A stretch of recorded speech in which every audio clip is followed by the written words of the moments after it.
नमस्ते मेरे प्यारे दोस्तों, स्वागत है आपका अपना यूट्यूब चैनल मोटिवेपी स्टडी पर। रेलवे टेक्नीशियन 23 दिसंबर का सेकंड शिफ्ट में पूछा गया प्रश्न का डिस्कशन करेंगे। तो चलिए शुरू करते हैं। पहला क्वेश्चन पूछा गया था कि केंद्रीय बजट 2024 कितने मुख्य विषयों पर केंद्रित था। तो 9 यानी कि 9 मुख्य विषयों पर ये केंद्रित था। नेक्स्ट क्वेश्चन आया था कि C2H2 और C2H3 और C2H6 का रासायनिक नाम पूछा था, क्या है। तो C2H2 का रासायनिक नाम क्या है ना, एसीटिलीन है ना, एसीटिलीन इसका रासायनिक नाम है। और C2H3 का एथिलीन है, एथेनाइल है ना, एथेनाइल है। और C2H6 का है एथेन है। ठीक है, तो ये ध्यान रखना है। C2H2 का है एसीटिलीन और एथेनाइल है C2H3 का, और C2H6 का है एथेन है। ठीक है, अगर यहाँ पर पूछा जाता है कि एल्केन का सूत्र क्या होता है, तो एल्केन का सूत्र होता है CnH2n + 2 है ना, ये एल्केन का सूत्र होता है।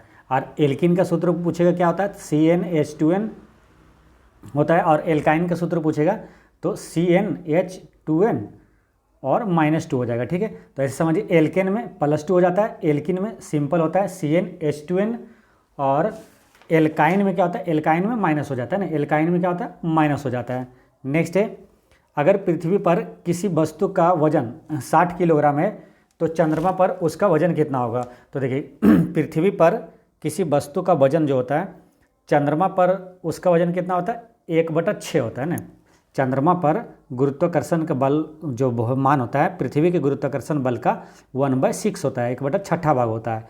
तो जैसे पृथ्वी पर अगर 60 kg है तो चंद्रमा पर कितना होगा, तो 1/6 होगा, यानी कि 10 kg होगा ना। इसका करेक्ट आंसर कितना हो जाएगा, 10 kg। ठीक है, ये वो भार की बात। अगर आपसे अगर पूछ लिया जाए कि 60 किलोग्राम किसी का द्रव्यमान है पृथ्वी पर, तो चंद्रमा पर कितना होगा, तो 60 kg ही होगा। ठीक है, द्रव्यमान जो है ये बदलता नहीं है, वजन ये भार बदलता है, लेकिन द्रव्यमान दोनों जगह सेम रहता है। ठीक है, अगर यहाँ पर पूछा जाए कि पृथ्वी और चंद्रमा के बीच की दूरी कितना होता है, तो 3,84,400 किलोमीटर होता है, ये याद रखना है। ठीक है, नेक्स्ट है 0.2 किलोग्राम द्रव्यमान और 2 मीटर प्रति सेकेंड की गति से चलने वाली वस्तु की गतिज ऊर्जा क्या होगी। तो गतिज ऊर्जा बराबर फॉर्मूला क्या होता है, ½mv² होता है। ठीक है, तो हाफ और m यानी द्रव्यमान, मास कितना दिया 0.2, तो 0.2 यहाँ लिखिए, और v² यानी गति वेग कितना दिया 2 मीटर प्रति सेकेंड, यानी कि 2 दिया है वेग, तो v² यानी 2 दूनी 4 करेंगे। यहाँ 2 से ये कट जाएगा 4, 2 दूनी 4। अब इसको करिए, 2 दूनी 4 है, दशमलव है, यानी कि 0.4 इसका करेक्ट आंसर हो जाता है। ठीक है, तो गतिज ऊर्जा पूछा तो जूल हो जाएगा इसका करेक्ट आंसर। ठीक है, अब देखिए इसमें क्या, गतिज ऊर्जा जो है 2 चीज़ों पर निर्भर करता है, ये क्या, द्रव्यमान और एक वेग है। ठीक है, तो द्रव्यमान अगर दोगुना होता है तो गतिज ऊर्जा क्या हो जाएगा, तो ये दोगुना हो जाएगा। अगर बोलेगा कि अगर वेग को दोगुना कर दिया जाए तो गतिज ऊर्जा क्या होगा, तो v² है, यानी कि गतिज ऊर्जा 2 दूनी 4 गुना हो जाएगा। ठीक है, तो ये ध्यान रखना है। नेक्स्ट है, चांदी की वस्तुएं हवा के संपर्क में आने पर कुछ समय बाद काली हो जाती है, क्यों, क्योंकि चांदी हवा में सल्फर के साथ अभिक्रिया करके सिल्वर सल्फाइड का लेप बनाती है। नेक्स्ट है, निम्नलिखित में से कौन सा रंग एक प्रिज्म में अधिकतम विचलन दर्शाता है। तो अधिकतम विचलन कौन दर्शाता है, आपको मालूम है कि बैगनी का अधिकतम प्रकीर्णन बोले या तो विचलन बोले, बैगनी का होता है, सबसे कम होता है किसका, लाल का। ठीक है, तो वही यहाँ पर होगा, सफ़ेद प्रकाश को जब प्रिज्म से गुजारा जाता है तो बैगनी रंग का विक्षेपन है ना सबसे ज़्यादा होता है, और लाल रंग का सबसे कम होता है। क्योंकि लाल रंग का कम होता है विक्षेपन, क्योंकि लाल रंग का तरंगदैर्घ्य ज़्यादा होता है, बैगनी रंग का तरंगदैर्घ्य कम होता है, इसलिए विक्षेपन ज़्यादा होता है। ठीक है, दोनों उल्टा होता है, जैसे तरंगदैर्घ्य जो है बैगनी का कम होता है, विक्षेपन ज़्यादा होता है। लाल रंग का क्या होता है, तरंगदैर्घ्य ज़्यादा होती है, इसलिए विक्षेपन कम होता है ना। विक्षेपन सबसे कम यानी कि प्रकीर्णन सबसे कम किसका होता है, तो लाल रंग का होता है। नेक्स्ट है 4, 6 और 3 ओम के प्रतिरोधों को किस क्रम में जोड़ें कि तुल्य प्रतिरोध 13 ओम हो जाएगा। आपको पीछे वाले 20 तारीख के डिस्कशन में आपको बताए थे कि श्रेणी क्रम और समांतर क्रम में, है ना, जो वीडियो देखे होंगे आपको अच्छा से ध्यान होगा, याद होगा। श्रेणी क्रम में क्या होता है फॉर्मूला, कुल प्रतिरोध बराबर, तो होता है श्रेणी क्रम में होता है R1 + R2 + R3 ऐसे करके .Rn तक होता है। ठीक है, ये श्रेणी क्रम में हुआ। समांतर क्रम में बताए थे क्या, 1/R1 + 1/R2 होता है। ठीक है, आपको अच्छे से इससे बताए थे कि याद रहे आपको, ये दोनों में कन्फ्यूजन ना हो तो कैसे, देखिए समांतर क्रम में इसको कैसे कहेंगे, जैसे समांतर को कैसे बोलते हैं, जब दो रेखा ऐसे है, ये ऊपर नीचे रेखा है, ये किसको बोल देखिए समांतर, दोनों समांतर है, ऊपर नीचे यानी समांतर वाला ऐसे रिलेट करके याद करने के लिए बोले थे आपको। तो समांतर यानी ऊपर नीचे 1/r, ये समांतर क्रम में होगा, ठीक है। और श्रेणी क्रम में वो सीधा वाला होगा। तो 13 देखिए कैसे आएगा, 4 और 6 10 और 3 13, सीधा जोड़ेंगे तो आ जाएगा 13, यानी कि ये श्रेणी क्रम में। तो इसका करेक्ट आंसर क्या हो गया, श्रेणी क्रम हो गया। प्रतिरोध का SI मात्रक क्या होता है, ओम। अब प्रतिरोधकता का SI मात्रक पूछेगा तो ओम मीटर होगा।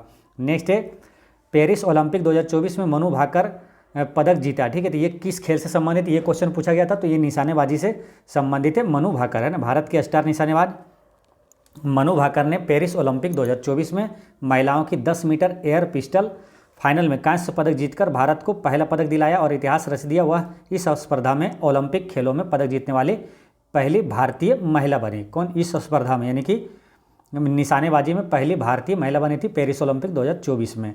नेक्स्ट है ओलंपिक के बारे में, यानी खेल का पूरा एक अलग से वीडियो बनाया हुआ है, प्ले लिस्ट में जाकर जरूर देखिएगा उससे, है ना। क्योंकि करंट अफेयर से 8 से 10 प्रश्न पूछा जा रहा है, तो कुछ भी पूछा जा सकता है। तो करंट अफेयर जो महत्वपूर्ण है वो चीज़ें याद रखना है। जैसे खेल से पूछा जा रहा है, तो जहाँ से पुरस्कार से पूछा जा रहा है, तो वो सारी चीज़ें आपको देखना है। पादप कोशिकाओं में कौन सा अंगक बड़ा होता है और जंतु कोशिकाओं में छोटा होता है। तो पादप कोशिकाओं में रिक्तिका जो है ये बड़ा होता है ना, पादप कोशिकाओं में जो रिक्तिका बड़ा होता है और जंतु कोशिका में रिक्तिका छोटा होता है। और कुछ चीज़ें जानेंगे, पादप कोशिका और जंतु कोशिका में अंतर क्या होता है। पादप कोशिका में कोशिका भित्ति पाया जाता है, पादप कोशिका में कोशिका भित्ति पाया जाता है, यानी कोशिका भित्ति किसको बोलते हैं, तो ऐसे इसको समझिए, जैसे कि पेड़ होता है ना, तो उसमें जो छाल होता है उसको बोलते हैं कोशिका भित्ति। जो मोटी लेयर होती है जाके उसको पौधों को सुरक्षा प्रदान करता है, तो वो कोशिका भित्ति कहलाता है। कोशिका भित्ति किसका बना होता है, तो सेल्यूलोज का बना होता है। तो ये पौधों में होता है, लेकिन मानव में ये या तो जंतु में नहीं होता है कोशिका भित्ति। पादप में क्लोरोप्लास्ट होता है, क्योंकि क्लोरोप्लास्ट ये पत्तियों को हरा प्रदान करता है, जो हरा रंग। तो ये क्लोरोप्लास्ट किस में होगा, पादप में होगा, ये जंतु में नहीं होगा, ठीक है। तो ये ध्यान रखना है। पादप कोशिका में वैक्यूल एक ही होता है, जबकि जंतु कोशिका में कई छोटे छोटे वैक्यूल होते हैं, यानी कि रिक्तिका। नेक्स्ट है खेलो इंडिया यूथ गेम्स 2024 में जूडो खेल कहाँ आयोजित किया गया था। तो खेलो इंडिया यूथ गेम्स 2024 में जूडो खेल ये तमिलनाडु के चेन्नई में आयोजित किया गया था। आज ही खेल का आपको वीडियो अपलोड किए थे, आपको उसमें बताए थे कि खेलो इंडिया यूथ गेम्स कहाँ हुआ था, तमिलनाडु में होता है, वो देख लीजिएगा वीडियो, ठीक है। तो ये खेलो इंडिया यूथ गेम्स का 6ठा संस्करण है ना, 2024 तक आयोजित किया गया था, कहाँ, तमिलनाडु में। लीवर की सबसे बाहरी परत कौन सा ऊतक मौजूद होता है। लीवर की सबसे बाहरी परत पर कौन सा ऊतक मौजूद होता है, ये पूछा है। तो फाइब्रो कनेक्टिव ऊतक कैप्सूल होता है, इसे ग्लिसन का कैप्सूल कहा जाता है। यह कैप्सूल पेरिटोनियम से ढका होता है, ठीक है। ये लीवर का सबसे बाहरी जो परत का ऊतक होता है, क्या होता है, फाइब्रो कनेक्टिव ऊतक कैप्सूल होता है। लीवर काफ़ी महत्वपूर्ण है, लीवर से कई क्वेश्चन है कि पूछा जाता है। जैसे मानव शरीर की सबसे बड़ी ग्रंथि पूछे तो लीवर होगा। विटामिन ए कहाँ संग्रहित होता है शरीर में, तो लीवर में संग्रहित होता है। जैसे कार्बोहाइड्रेट या तो जो ऊर्जा शरीर का है वो ग्लाइकोजन के रूप में कहाँ संग्रहित होता है, तो लीवर में होता है। लीवर को ही बोलते हैं क्या, जिगर बोलते हैं, इसी को यकृत बोला जाता है, ठीक है। और यकृत क्या है, सबसे ज़्यादा शरीर में ना पुनर्जनन क्षमता किस में होता है, तो लीवर में होता है। और जो जॉन्डिस रोग होता है, पीलिया रोग, वो किस अंग को प्रभावित करता है, तो लीवर को ही प्रभावित करता है, ठीक है। और पित्त का स्त्राव कहाँ से होता है, तो लीवर से ही होता है। पित्त जमा होता है पित्ताशय में, ध्यान रखना है। पित्त का स्त्राव अगर पूछे तो लीवर में होता है, लीवर से होता है, और पित्त जमा होता है पित्ताशय में। नेक्स्ट है ग्रास नली की सबसे बाहरी परत किस ऊतक से बनी होती है, जिसे एडवेंटिसिया कहा जाता है। तो ग्रास नली का बाहरी परत किस ऊतक से बनी होती है, तो संयोजी ऊतक से बना होता है। देखिए टिश्यू से क्वेश्चन पूरा पूछा जा रहा है, आप प्लांट टिश्यू हो गया या तो एनिमल टिश्यू, आप पूरा उसको पढ़िए, पढ़ के जाइए, है ना, पूरा रिवीजन करके जाइए, क्योंकि लगातार वहाँ से क्वेश्चन बन रहा है ऊतक से, ठीक है। तो ग्रास नली का बाहरी ऊतक पूछा है कि जिसे एडवेंटिसिया कहा जाता है, वह संयोजी ऊतक है। संयोजी ऊतक से ही प्रश्न पीछे वाले यानी कि 20 तारीख को भी आया था, उसमें आया था कि इनमें से कौन सा संयोजी ऊतक नहीं है। तो संयोजी ऊतक कौन सा नहीं है, तो जैसे कि संयोजी ऊतक में आता है हड्डी, उपास्थि, बसा ऊतक, लसिका, रक्त, ये सब संयोजी ऊतक है। और रक्त उसमें याद रखना है लाल संयोजी तरल संयोजी ऊतक है ना, तरल संयोजी ऊतक है रक्त, ये ध्यान रखना है। नेक्स्ट है पौधों में कोशिका विभाजन के लिए जिम्मेदार ऊतक को क्या कहते हैं, तो ये मेरिस्टेमेटिक कहा जाता है ना। मेरिस्टेमेटिक ऊतक है जो पौधों में कोशिका विभाजन के लिए जिम्मेदार होता है, मेरिस्टेमेटिक टिश्यू। ठीक है, कोशिका की बात करें, कोशिका की खोज किसने किया था? तो रॉबर्ट हुक ने किया था। कोशिका में केंद्रक की खोज पूछे तो रॉबर्ट ब्राउन ने किया था। कोशिका का सिद्धांत किसने दिया था? स्लाइडेन एवं स्वान ने दिया था। ठीक है, ये सारी चीज़ें ध्यान रखना है। नेक्स्ट है, झारखंड में 30 लाख पेड़ लगाने वाली सरायकेला की चामी मुर्मू को पद्मश्री पुरस्कार से सम्मानित किया गया है। इन्होंने कौन सा प्रोग्राम लॉन्च किया है? तो चामी मुर्मू ने ये 30 लाख पेड़ लगाने के लिए ये प्रसिद्ध हुई थी और इसे पद्मश्री पुरस्कार मिला है। और एक प्रोग्राम लॉन्च किया, कौन सा? तो भारतीय पर्यावरण कार्यकर्ता जो है ये चामी मुर्मू ने सहयोगी महिला बाग राई साई नामक संगठन की स्थापना की। बाग राई साई नामक संगठन की ये स्थापना किया था, जिसने झारखंड में 30 लाख से अधिक पेड़ लगाए हैं। बीज के सबसे बाहरी कोशिका पर उपस्थित ऊतक को क्या कहते हैं? तो बीज के सबसे बाहरी, तो बाहरी पे क्या होगा? जो बाहर होता है वो क्या होता है? ठोस होता है, ठोस आवरण होता है। और ठोस जहाँ जब भी बात आए तो स्क्लेरेन्काइमा आएगा। ठीक है, स्क्लेरेन्काइमा जो है पौधों में मजबूती और कठोरता प्रदान करता है, स्क्लेरेन्काइमा। ठीक है, स्क्लेरेन्काइमा जो नारियल के जो छिलका होता है वो किस ऊतक का बना होता है? स्क्लेरेन्काइमा ऊतक का बना होता है। मृत कोशिका किस में पाया जाता है? तो स्क्लेरेन्काइमा में पाया जाता है। ठीक है, यहाँ 3 ऊतक है जो काफ़ी महत्वपूर्ण है। एक कोलेन्काइमा है, एक स्क्लेरेन्काइमा है और एक कौन सा है? पेरेन्काइमा है। तो कोलेन्काइमा जो पौधों में लचीला है ना प्रदान करता है, आपको पीछे भी बताए थे। कोलेन्काइमा पौधों में लचीलापन और स्क्लेरेन्काइमा पौधों में कठोरता और मजबूती प्रदान करता है। एक पेरेन्काइमा है, तो पेरेन्काइमा प्रकाश संश्लेषण के द्वारा भोजन यानी कि भंडारण उसमें करता है, प्रकाश संश्लेषण के द्वारा पेरेन्काइमा। नेक्स्ट है, वर्तमान में कितने विश्व विरासत स्थल भारत में है? यही क्वेश्चन सेम मतलब 43वां से ही विश्व धरोहर से 3 बार क्वेश्चन 3 शिफ्ट में क्वेश्चन पूछा गया, सिर्फ यही 43वां से ही। कौन कौन सा था? पहले एक बार आया था क्या कि जो 43वां विश्व धरोहर स्थल है ये कब इसको घोषित किया गया था, है ना? मोइदम को। तो मोइदम को घोषित किया था जुलाई 2024 में, ये शायद आंसर था उसका। और आज सुबह वाले फर्स्ट शिफ्ट में क्या आया था कि ये किस राज्य में है? 43वां जो विश्व धरोहर है मोइदम वो किस राज्य में है? तो असम में है। अभी क्या आया कि वर्तमान में कितने विश्व विरासत स्थल है? तो टोटल कितना है? 43वां लास्ट यही है मोइदम जो कि असम में है। ठीक है, और आपको बताए थे जब भी आया था फर्स्ट बार से ही बताए थे कि चारों कौन कौन सा याद रखना आपको। 40वां पूछेगा विश्व धरोहर स्थल कौन सा है? तो 40वां है धौलावीरा, है ना। 41वां है धौलावीरा का गुजरात में, ये भी ध्यान रखना है। और 41वां है शांति निकेतन पश्चिम बंगाल में। 42वां है हौसल मंदिर समूह कर्नाटक में। और 43वां जो विश्व विरासत स्थल है मोइदम असम में है। नेक्स्ट है, तंत्रिका कोशिका के रेशे किसके बने होते हैं? तो तंत्रिका कोशिका के रेशे यानी कि तंत्रिका तंतु या माइलिन नामक वसायुक्त पदार्थ से बने ऊतकों की कई परतों से लिपटे होते हैं। नेक्स्ट है कि मुकेश अंबानी को पीछे छोड़कर 2024 के सबसे अमीर व्यक्ति कौन बन गए? तो ये बने कौन? गौतम अडानी बने हैं ना। तो ये जो कि अडानी समूह के मालिक है, गौतम अडानी जो है रिलायंस समूह के मालिक मुकेश अंबानी को पीछे छोड़कर हुनरू इंडिया रिच लिस्ट 2024 के मुताबिक अडानी समूह जो है सबसे अमीर बन गए। ठीक है, अगर पूछे दुनिया का सबसे अमीर व्यक्ति अभी कौन है तो वो है एलन मस्क है ना, जो कि एलन मस्क है स्पेस एक्स के मालिक, कंपनी के मालिक है। नेक्स्ट है, कोशिका में 2 डिवीजन होने की प्रक्रिया को क्या कहते हैं? तो कोशिका विभाजन की प्रक्रिया 2 चरणों में पूरी होती है। प्रथम चरण में कोशिका के केंद्रक का विभाजन होता है जिसे केंद्रक विभाजन कहा जाता है ना, क्या बोलते हैं? केंद्रक विभाजन। द्वितीय चरण में कोशिका द्रव्य का विभाजन होता है जिसे कोशिका द्रव्य विभाजन कहा जाता है।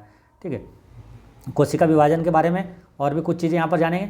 तो कोशिका विभाजन कोशिका चक्र का एक चरण है। विभाजित होने वाली कोशिका की मातृ कोशिका और विभाजन के बाद बनने वाली कोशिकाओं की पुत्री कोशिका कहते हैं। कोशिका विभाजन के प्रकार होता है, एक होता है समसूत्री विभाजन यानी कि माइटोसिस, और एक होता है अर्धसूत्री यानी मेयोसिस विभाजन होता है ना। समसूत्री और अर्धसूत्री विभाजन होता है।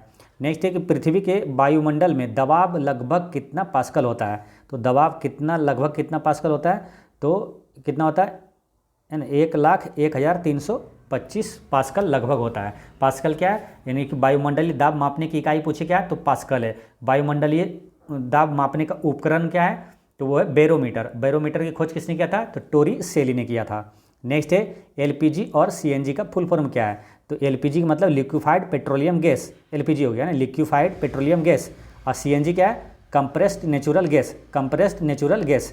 अब एलपीजी का मुख्य घटक क्या है, तो एलपीजी में पाया जाता है ब्यूटेन और प्रोपेन, दो मुख्य इसका है। एलपीजी जो घरों में एलपीजी सिलेंडर यूज करते हैं, इसमें ब्यूटेन और प्रोपेन होता है मुख्य चीज़ें। याद कैसे रहेगा हमेशा आपको, तो याद कैसे रखना, जैसे कि सिलेंडर उठाते हैं तो बीपी बढ़ जाता है, ऐसे बोलना है, सिलेंडर जब उठाते हैं ना बीपी बढ़ जाता है, यानी कि ब्यूटेन और प्रोपेन। सीएनजी का मुख्य घटक क्या होता है, मीथेन होता है। मीथेन को ही क्या CH4 होता है, जिसे मार्स गैस भी कहा जाता है। और मीथेन जो कि धान के खेत से कौन सा गैस निकलता है, मीथेन निकलता है। कोयले की खान में जो अगर पूछा जाए कि विस्फोट होता है किसके कारण, मीथेन के कारण ही होता है। और सीएनजी का गोबर गैस का मुख्य घटक पूछे तो वो भी मीथेन ही होता है।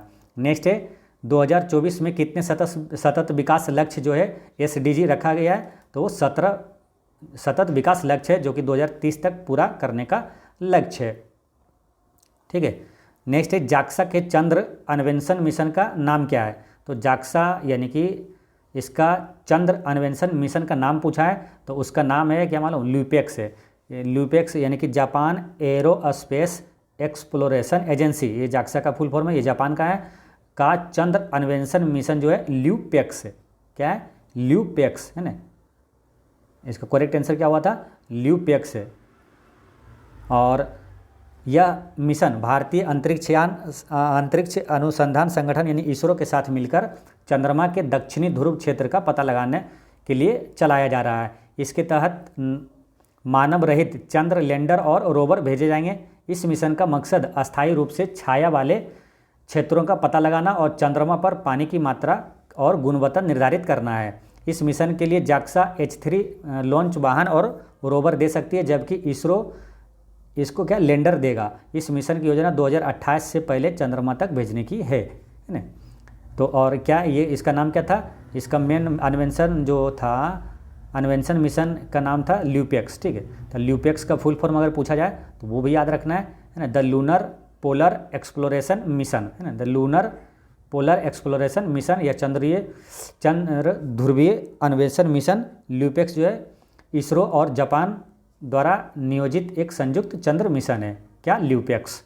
भारत और ऑस्ट्रेलिया के बीच जो है 2024 में कौन सा संयुक्त सैन्य अभ्यास हुआ था। तो संयुक्त सैन्य अभ्यास से हर शिफ्ट में, यानी कि फर्स्ट शिफ्ट में भी क्वेश्चन पूछा गया था और सेकंड शिफ्ट में पूछा गया है। ठीक है, तो इसलिए इसमें क्वेश्चन संयुक्त अभ्यास से आपको सारी चीज़ें ध्यान करके उसको देख लेना है, और उस पर हम एक वीडियो भी बता देंगे कि कौन सा संयुक्त सैन्य अभ्यास किस देश के बीच हुआ और कहाँ हुआ था। तो ये ऑस्ट्रेलिया और भारत ऑस्ट्रेलिया के बीच काफ़ी आसान था, नाम से ही इसको दिमाग में आ जाता है आंसर है ना। आस्ट्रा हिंद यानी कि आस्ट्रा हिंदुस्तान, आस्ट्रा हिंद, इसके दोनों के बीच क्या है, आस्ट्रा हिंद यानी ऑस्ट्रेलिया और हिंदुस्तान। ये कहाँ नवंबर में हुआ, 8 नवंबर से 21 नवंबर तक चला, और ये कहाँ हुआ था, महाराष्ट्र के पुणे में हुआ था, आस्ट्रा हिंद संयुक्त सैन्य अभ्यास। नेक्स्ट क्वेश्चन आया था कि हाल ही में हरियाणा राज्य के मुख्यमंत्री कौन बने हैं। तो हरियाणा राज्य के मुख्यमंत्री नायब सिंह सैनी है। आपको ये एनालिसिस में पीछे बता चुके हैं। ठीक है, हरियाणा के मुख्यमंत्री कौन बने हैं। तो ये मुख्यमंत्री के बारे में नया, मतलब जो भी बने नया, तो उसको मुख्यमंत्री के बारे में देख लेना है। अब मुख्यमंत्री से क्वेश्चन आएगा, ठीक है, ये ध्यान रखना है। एक गोलाकार दर्पण के बारे में कुछ क्वेश्चन आया था, तो उसका एग्जैक्ट मालूम नहीं है। गोलाकार दर्पण में याद रखना है कि आपतित किरण जो होता है, आपतित किरण ही एकमात्र विकल्प है जो स्थिति के अनुसार परिवर्तित होती है, जबकि ध्रुव, फोकस और वक्रता केंद्र पर की स्थिति विशेषताएं बनी रहती है। नेक्स्ट क्वेश्चन आया था कि अगर दो संख्याओं का औसत m है और पहली संख्या n है, तो दूसरी संख्या क्या होगी। तो जैसे देखिए, अब निकालना चाहते हैं कि जैसे दो संख्याओं का औसत m है, तो हम लोग कैसे निकालते थे, दो संख्याओं का औसत m यानी 2 से गुना करते थे, है ना। ये टोटल निकाल लेते थे, ये टोटल हो गया, उसमें पहली संख्या घटा देंगे n, तो दूसरी निकल जाएगा। ठीक है, तो पहले क्या 2m माइनस n हो गया, है ना, दो संख्या, तो इसका करेक्ट आंसर क्या हो गया, ये हो गया 2m माइनस n।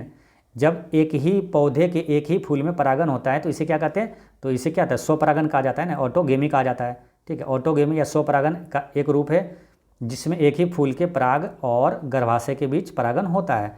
गुर्दा की इकाई क्या होता है, यानी किडनी की इकाई पूछा गया था।